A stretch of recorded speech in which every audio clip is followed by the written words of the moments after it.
But local heroes will be featuring here again, trying to take the scalps from the big champions.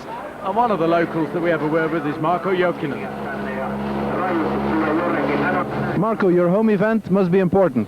Yeah, it is important. We have a lot of VIP guests and so on, and a lot of my friends on the spectators' place, so I have to try very hard today.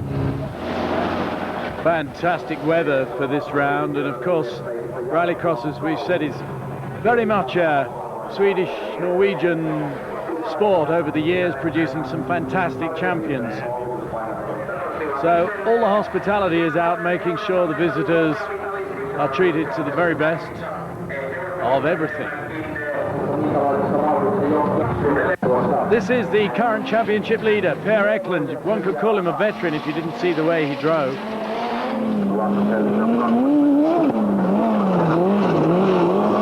They have never retired one race really for 2.5 years. It's fantastic. It's very, very strong car. And this year he worked like a Rolex clock.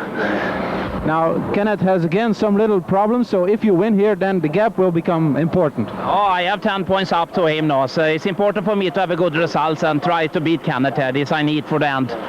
10 points too much, that's for sure, but we will try hard to catch up. But it's very important race now today, and of course the next 1 or 2 races also, to see how the championship will develop. But I think we have a good chance to catch up here.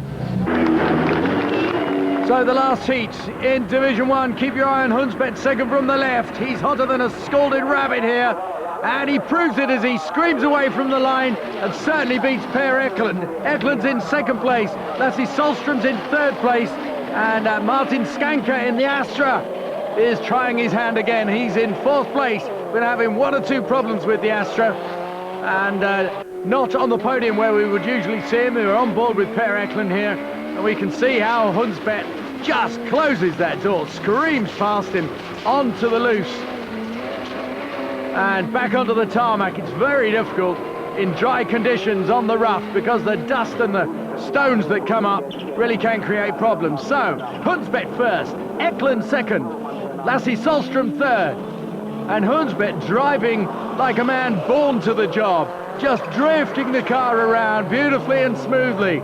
Skanka working hard in the cockpit, trying to make up space on Solström.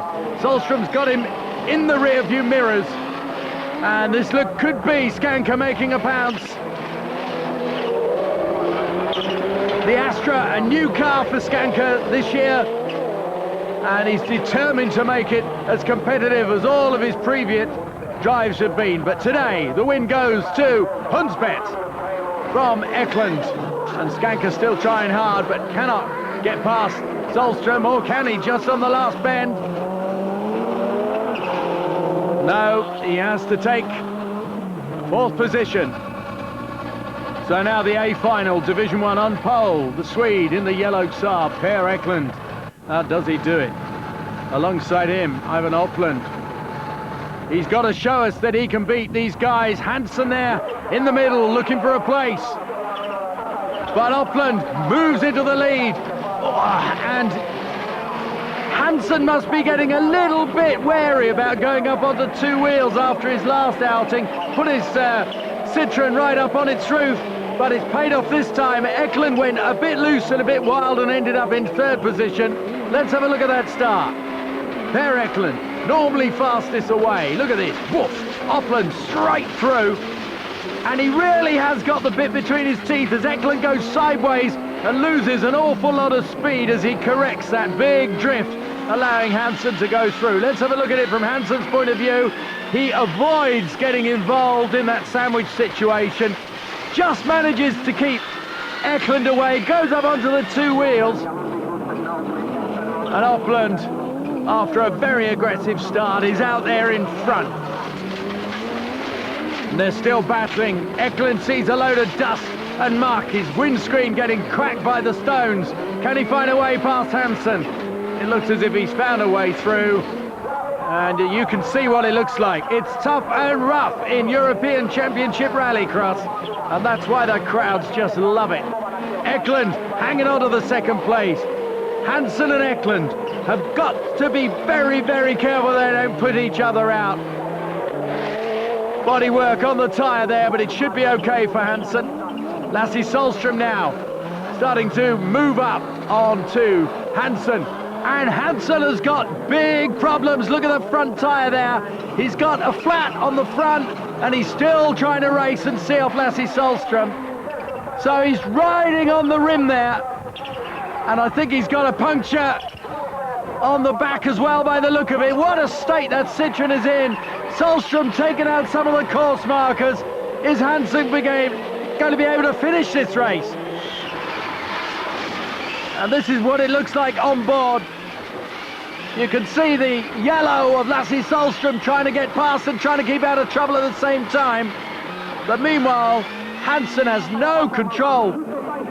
Absolutely desperate stuff. Ivan Opland probably not aware of any of that going on behind him.